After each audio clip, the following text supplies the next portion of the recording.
না। তার শ্বশুর ইরাজ খাঁ ছিলেন একজন সেনানী। সিরাজ তার পায়ে পড়ে মিনতি করলেন, আপনি কিছু সিপাহী জোগাড় করুন, সম্ভব হলে এখানে থাকবো, নয়তো তাদের সাহায্যে নিরাপদে পালাতে পারবো। শ্বশুর মশাই কাঞ্চুলকে বলল, দেখি কি করা যায়। এই বলে সেও নিজের বাড়ির পথ ধরল।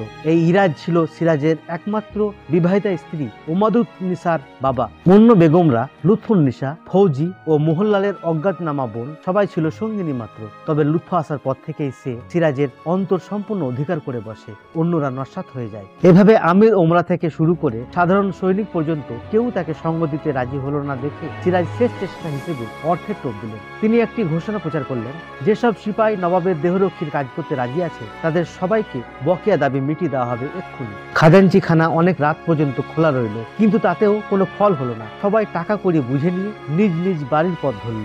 1757 সালের 24শে জুন সারাদিন এভাবে আত্মীয় বান্ধব পরিত্যক্ত হয়ে নিজ প্রাসাদে ছটফট করতে লাগলো।